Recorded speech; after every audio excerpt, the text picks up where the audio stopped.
Hello everyone. Let's start with the today's topic. In most of the interviews, your interviewer will ask you a question to write your own implementation of JavaScript Promise. Here I have two files, index.html and script.js. In index.html, it's a simple basic HTML file wherein I've added an HTML tag with the content of own implementation of JavaScript Promise and a script tag to let my JavaScript run, and we can see the outputs on console. Before starting the implementation of Promise, before starting our own implementation of Promise, let's see what is a promise. So I'll create a dummy promise. What does a promise do basically? We'll check this first. We'll create a new promise. It accepts a callback function wherein the parameters of this callback function are resolve, comma, reject. I'll add a set timeout. It again accepts a callback function and a timeline basically. So in millisecond, time in millisecond. I've added 1 second, 1000 millisecond, which is 1 second. And after 1 second, I'll simply resolve this with a value 200. Now let's change this promise. Then it again accepts a callback function, and this callback function have a parameter of value, you can say. And if I console log this value, let's see what it prints on. Promise is not defined. Okay, so this has to be capital P. After a second, 200 is printed. So this is it. Then we also have a catch chaining. It again accepts a callback function, receives an error, and let's console log this error as well. And instead of resolving, let's reject this time and have a message promise is rejected. Now let's see what happens in a second. Promise is rejected. So this is how a JavaScript promise works. Now let's write the own implementation, our own implementation of this JavaScript promise. For this, I'll first of all I'll zoom on to the screen so that you can see it more clearly. Okay, I'll create a new class which will be my promise. So we instantiate our promise. So instead of now instantiating the pre-built promise, we'll instantiate our own promise. We'll create a new my promise. So we'll accept this, resolve, and reject. Okay. So in our class, we'll first have a constructor, and this constructor is going to receive the callback. We'll add a try catch block here. If there's any error, we'll simply catch that error. And let's think how a promise works. When I call this promise, we send a callback function. So immediately, this callback function needs to be called. Once this callback function is called, then if there is a resolve or reject call present inside this callback function, it will then execute our dot then or dot catch handlers, which are already chained by the user. So we'll create a success method and a fail method. If I add hash on success and on fail. Now that we have defined our on success and on failed method, let's also maintain a state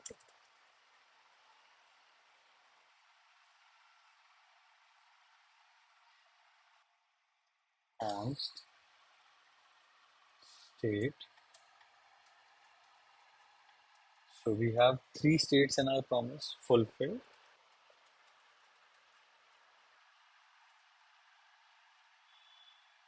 an extra, I guess, yes, rejected,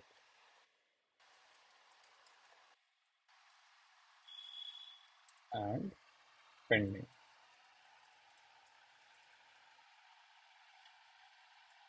Now we'll have some private tables you can say which one is state, which is state.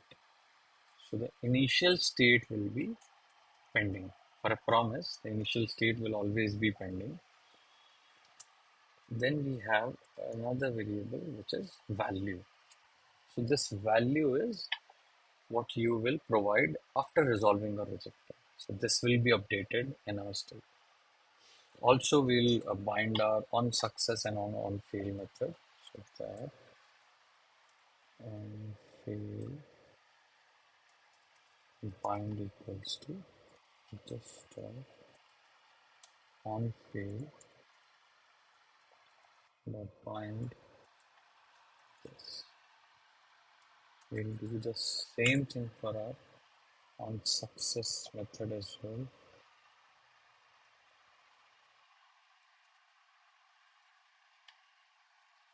So now once user creates a promise, we'll simply once the promise, my constructor of my promise class calls, we'll call this callback with this dot hash on success bind. This is my resolve function, and this dot on fail bind. This is my reject function. And if there is an error, we'll simply call on fail with this error.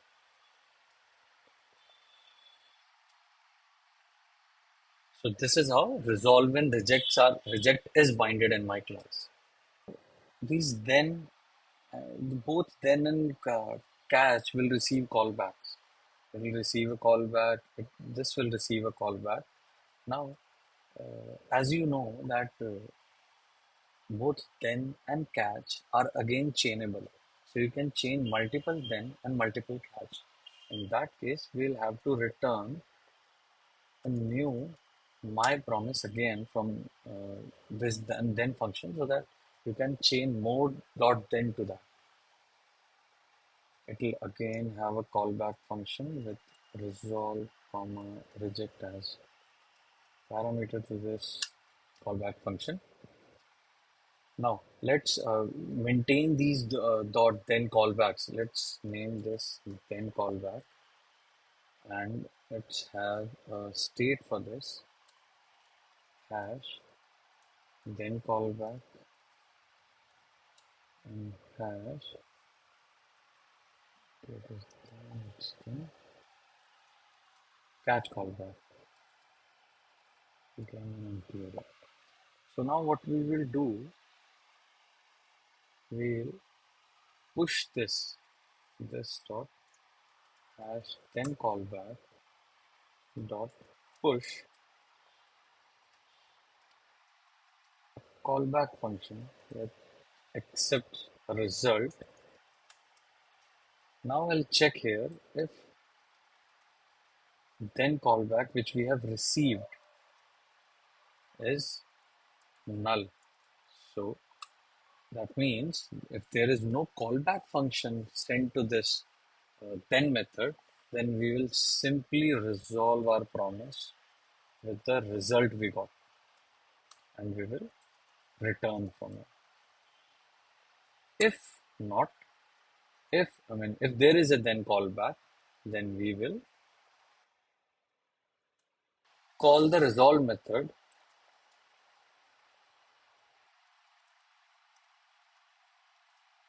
We'll probably call the then callback and with the result, and then the result of this then callback will be sent to the resolve method so that that chaining will work. And for this try, we'll have a catch block. If we encountered, okay, this is wrong.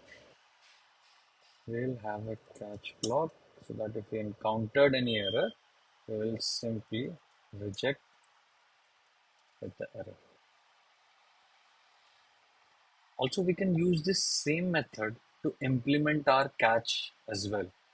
So if I call, I can return this dot then from here with first parameter as undefined and second parameter as callback, and I can define my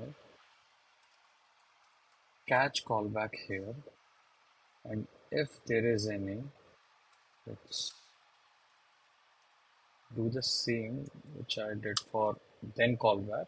For any catch callback, I'll push it.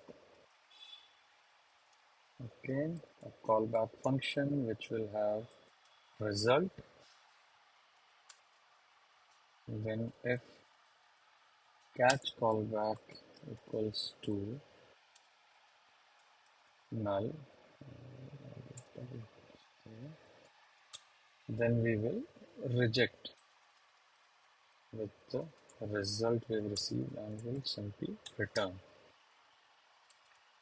Again, we'll have a try catch block saying we will resolve with what value? With the value this catch callback sends,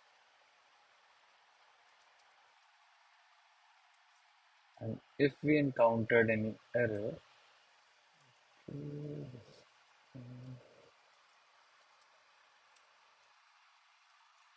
then we'll call reject with that error.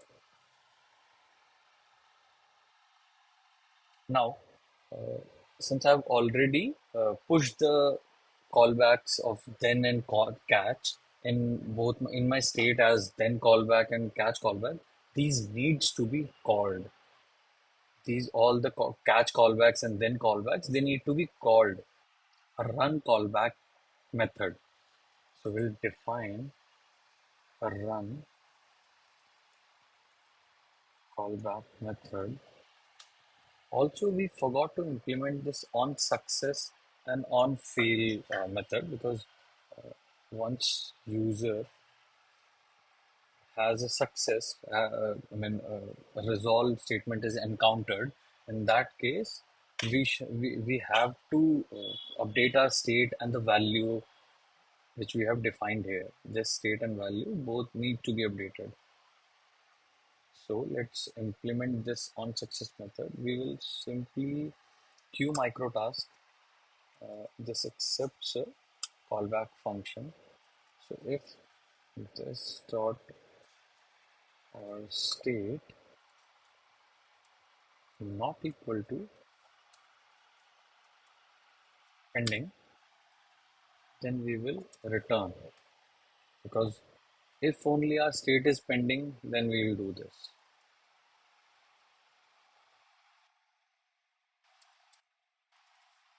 So I'll simply update the value. Okay, we'll receive a value here on success with this value, and we will update our state with state dot fulfilled. And once this is done, once the resolve function is done, we'll again run the callback function if there is any in our then callback state. So we'll simply call run callback function. I can simply copy and paste this in fail method, wherein I'll have value here. Just one difference, that this state will be rejected. So you'll add value and value, and state will be rejected in case of on fail. Now let's implement our run callback function. In our run callback function, based on our state, we'll be calling our callbacks of then and catch. So if this dot state is state dot fulfilled, then this dot then callback dot for each, we Since we have an array, we will do a for each, and for every okay, what have I done here? We'll have a callback, and we'll simply call this callback with the current value we have in our state. And once this is done, we will do clear our then callback state as well. We'll repeat the same step for catch callbacks as well, wherein state will be rejected, and for every callback we'll call catch callbacks, and we'll empty our catch callback once all the callbacks are called. I guess we have almost implemented our functionality of our own promise. Let's check this. We already have this my promise integrated and a callback function where in a set time it also provided. So after 1 second, this will reject and the promise rejected will be must be printed. Let's check here. Refreshed, and after 1 second we can see promise is rejected.